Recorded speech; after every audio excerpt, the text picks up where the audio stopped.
Vamos a hablarles de un tema evidentemente mucho menos agradable que de los anteriores. Es un tema que está en la calle, que tiene o trae de cabeza a muchas familias porque las ejecuciones hipotecarias han subido en este año 2012 considerablemente, más de un 130% con respecto al año anterior, y ese es un problema que está ahí. De hecho, incluso hemos conocido la desagradable noticia de que, de que hay algunas personas que han tomado el camino más complicado, que ha acabado al final con su vida, con el suicidio.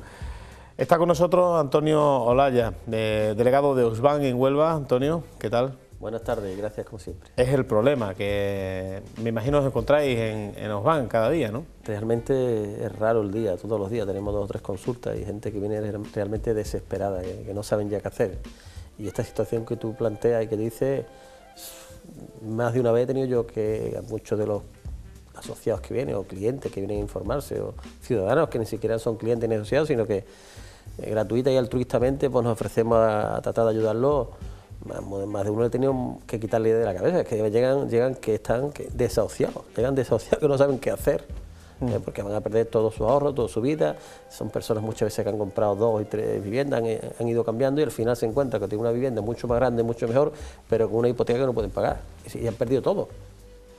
Porque muchos de ellos tenían una vivienda pagada, compraron una mayor, compraron una adosado, porque con lo que cogieron se metieron adosado, pidieron una hipoteca, al final están en el paro y no pueden pagar y tienen todo perdido. Así es como el que estaba bueno y quiso ponerse mejor, ¿no? Correcto. Y al final es... Correcto. Pero claro, cuando te lo ponen todo por delante tan bonito, pues y te facilitan el crédito y te dicen que todo es bonito. Claro, ahí la verdad que no se puede culpar solo a la banca, como siempre hemos dicho, pero la verdad que tiene bastante culpa, sobre todo porque se infló el mercado artificialmente y manejando las empresas tasadoras que eran manejadas por los bancos. El otro día estuvimos hablando de las ejecuciones hipotecarias y nos quedamos en el momento, o sea, intentamos analizar qué mecanismos hay para evitar el proceso ya de la ejecución. Cuando ya se produce esa ejecución, ¿qué mecanismos nos queda? Pues mira, estuvimos hablando efectivamente que podía haber un procedimiento judicial y un procedimiento extrajudicial, vía notarial, ¿no? Entonces, una vez que ya estamos dentro de la ejecución hipotecaria, que nos han comunicado que hay un procedimiento de ejecución hipotecaria, nos señalan plazo para que nos opongamos, y podemos oponernos. Entonces nosotros estamos utilizando una serie de argumentos, ¿no? Uno de ellos que está funcionando y ha funcionado en Castellón y en Madrid, en Fuenlabrada, en el juzgado de Fuenlabrada y en la Audiencia Provincial de Castellón, ha sido que nosotros decimos, después de los procesos de fusión de entidades que ha habido de absorción, ahora quieren ejecutar nuevamente una entidad que no tiene nada que ver con la que es titular del crédito inscrito. Pongo un ejemplo. Imaginemos una hipoteca que se firmó con Cajasol. Ya es CaixaBank S.A. Entonces ahora ejecuta la hipoteca CaixaBank S.A. Pero en el registro de la propiedad no se ha cambiado el titular de ese crédito, sigue siendo Cajasol. Y Cajasol pasó a Banca Cívica y ahora CaixaBank. Bueno, pues en algunos procedimientos, y depende del juez que toque, porque lógicamente no es uno de los motivos tasados de oposición a la ejecución hipotecaria, pero sí influye en que es nulidad total del acto de ejecución, porque falta una cosa fundamental, que el titular registral no es el que está ejecutando.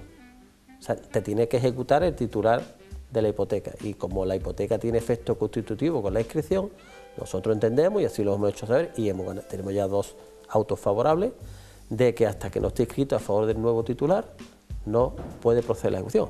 ¿Qué conseguimos con eso? De momento para la ejecución. Y tiene que volver a iniciar el procedimiento de ejecución con el banco. ¿Qué pasa? Que los bancos, ¿por qué no inscriben normalmente en inscrito? Porque se llevan los costes de notario, de registro, de Hacienda, y lo que tratan de evitarlo. Pero realmente tendrían que inscribirlo. Ahí va a depender del juez que nos toque. Esto es como todo, ¿eh? Depende del juez, unos de los jueces lo estiman y otros no. Igual que unos jueces estiman lo que estuve hablando la semana pasada, de que si alegamos que hay una cláusula suelo y hemos metido la demanda anticipadamente, antes de que nos demande el banco, nosotros hemos demandado a ellos diciendo que hay una cláusula abusiva como la cláusula suelo, decimos que se pare la ejecución hasta tanto se resuelva el pleito de la cláusula suelo. ¿Por qué? Porque eso influye directamente en la cantidad que me estén reclamando. Y ese sí es un motivo de oposición a la ejecución tasado en el 695 de la Ley de Enjuiciamiento Civil, que te dice error en la cuantía. Nosotros entendemos que si ganamos ese pleito... Que hay un error ahí. Claro, porque me están reclamando más cantidad de la que realmente debo, porque si al final a declarar nula la cláusula suelo, me están reclamando más cantidad, y en muchos casos una cuantía considerable. De las demandas que tenemos puestas, que son ya cerca de 60 de cláusula suelo, en algunos casos reclamamos que devuelvan 6, 7.000 euros, 4.000, pues una cuantía de 1 millón de pesetas. Entonces, ese motivo también va a depender el que se pare o no la ejecución del juez que toca, y lo digo así de claro porque es que es lo que está pasando, no me puedo tapar, no me puedo tapar la vista a la realidad de lo que está ocurriendo. Lo que comentabas antes, y por aclarar un poco, en el caso de la fusión, no sé si es fusión... fusión por asociación, pero da igual, imagínate la CAN, que luego fue Bankia. ¿Es lo mismo que ha sucedido ahora, por ejemplo, con Banesto y Santander? Por ejemplo, ahora con Banesto, cuando lo absorba el Santander, nosotros podremos alegar lo mismo. Si la hipoteca está escrita a favor de Banesto y luego el que va a ejecutar es Santander, usted escríbala primero, a su nombre. Es como si a ti se dé un crédito y luego tú no puedes ejecutar. A ver, imagínate que tú tienes unos derechos de cobro de un crédito de hipotecario sobre otra persona. Si tú me lo cedes a mí, yo tengo que escribirlo para poder ejecutar la hipoteca. Tú me lo haces en documento público, me cede a mí ese crédito, pero yo para poderle ejecutar a ese, yo tengo que escribir en el registro y ser yo el titular del crédito, registrar, porque si no tiene efecto constitutivo la hipoteca, y poder ejecutar. Pues aquí decimos lo mismo. De hecho, tenemos un auto de Castellón, de la Audiencia Provincial de Castellón, que no es un juzgado de primera instancia, que nos ha dado la razón. No lo suelen hacer las entidades bancarias. Pues no, pero es que ¿qué ocurre? Mire, con la cláusula suelo pasa igual. Hay 2 audiencias provinciales en España, que es Jaén y Sevilla, que no nos dan la razón, que dicen que no son una condición general de la contratación. Sin embargo, la inmensa mayoría del resto de audiencias provinciales de España, ¿vale?, opina que es una condición general de la contratación y además que es nula. Entonces, luego el Supremo dirá, pero es que incluso el Supremo en las últimas 2 semanas ha sacado 2 sentencias sobre swaps, y en un caso le ha dado la razón al banco y en otro al cliente. El swap no tiene que ver con la cláusula suelo, la cláusula suelo es un tema más jurídico, pero lo que quiero decir... El swap, para que la gente nos entienda un poco... Eso es la permuta financiera, el límite mínimo... Es que es parecido, es que realmente una cláusula suelo es un swap, porque es un límite que te puedes cambiarte un tipo fijo por un variable. Yo tengo firme una hipoteca tipo variable, Euribor más 1, pero tengo un mínimo del 4 o del 5. Pues al final el swap es lo mismo, el swap te pone un tipo fijo, te cambia el tipo fijo por el variable. Bien, pues incluso con el mismo oponente en el Supremo, pues interpreta la cuestión de distintas formas. La cláusula suelo es un tema muy jurídico, más que de vicio del consentimiento como solo, o sea, no se puede comparar, no es lo mismo, ¿no? Y al ser un tema jurídico sí es verdad que tendría que haber un criterio más unánime, ¿no? No puede ser... Si es un tema puramente jurídico, porque normalmente en los juicios que tenemos y eso, al final no hay testificar ni interrogatorio de parte, sino después de la audiencia previa se deja visto para sentencia porque las portadas son documentales. Pero cuando hay jurisprudencia no... Claro, pero es lo que digo, a ver, si la jurisprudencia mayoritaria a nivel de España, de Zaragoza, de Burgos, de Cáceres, de León, de un montón de audiencias provinciales, nos han dado la razón, porque realmente os van en la que tenemos la inmensa mayoría de las sentencias favorables, de que es nula, porque es abusiva, es una condición general que es abusiva y por lo tanto es nula, porque Sevilla y Jaén no lo estiman conveniente, nos dicen que sea nula.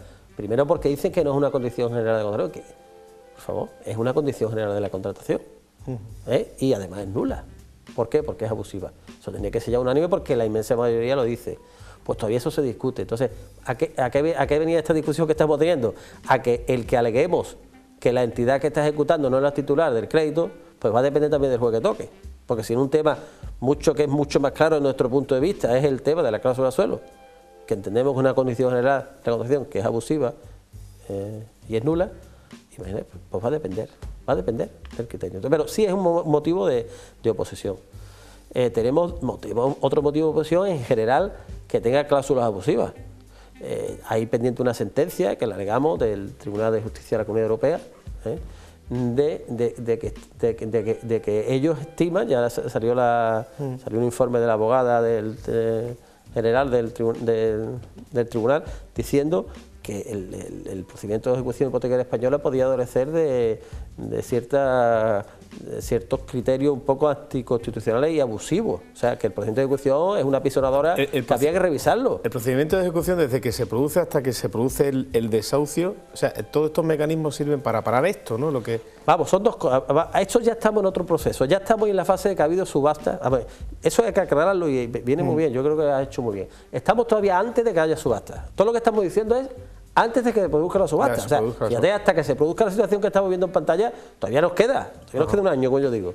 Que no hay. Lo que quiero con esto es... Porque la gente se alarma, escuche... Correcto, no quiero que, lo que quiero es eso, quitar la alarma social que hay un poco. Pero usted, vamos a buscar a especialistas profesionales que se pueden parar cosas y se pueden alargar, que no nos pueden quitar la casa así porque sí. Bien, si todavía estamos ante esa fase, imaginemos si tenemos tiempo desde que nos comunica una ejecución para pararla y estar en la casa, ¿no? Ya llegaremos al momento de que ha habido subasta y ahora ¿qué hacemos? Ha habido la subasta. Entonces eso es lo que tú ves cuando ya ha habido la subasta, se la ha adjudicado el banco y quieren ir al desahucio, al lanzamiento, a decirle a los titulares, a los que están dentro del evento, oye, hay que irse fuera. Pero ya con eso ha habido una subasta y el desahucio normalmente es a los 2 o 3 meses de que se haya habido la subasta.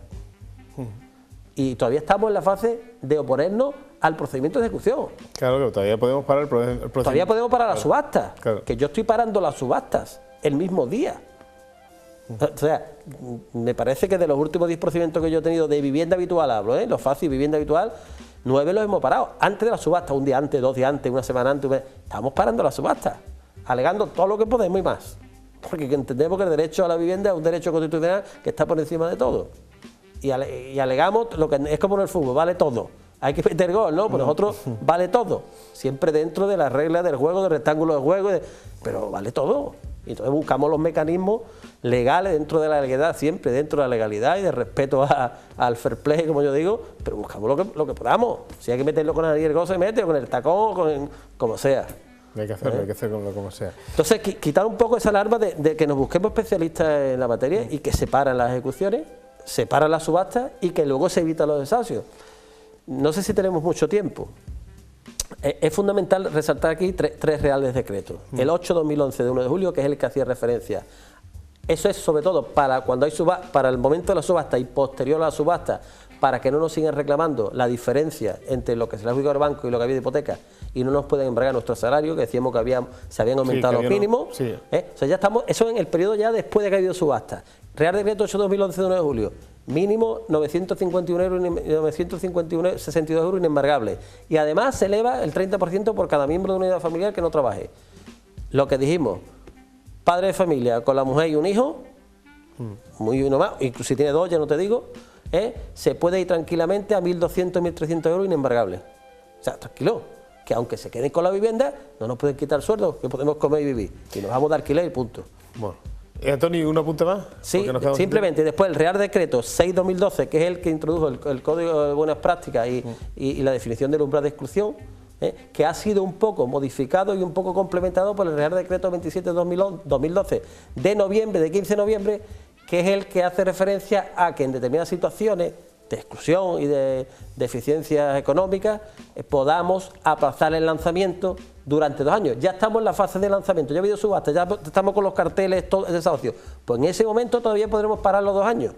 ¿Cómo? Con este nuevo Real Decreto que ha habido 27 de 2012 de noviembre, siempre que no superemos los 19.000 euros de ingresos de la unidad familiar, una serie de motivos. Perfecto. Los dejamos ahí y a partir la de ahí, semana que viene hablamos de eso. Muy bien. Antonio, muchísimas gracias una vez más. Gracias. Y feliz Navidad, si no nos vemos. Estupendo, gracias. Nosotros vamos a hacer una pequeña pausa, enseguida volvemos, le hablamos de deporte enfocado desde el punto de vista de los niños, los deberes, el decálogo de los deberes y los derechos de los pequeños a la hora de hacer deporte. Hasta ahora.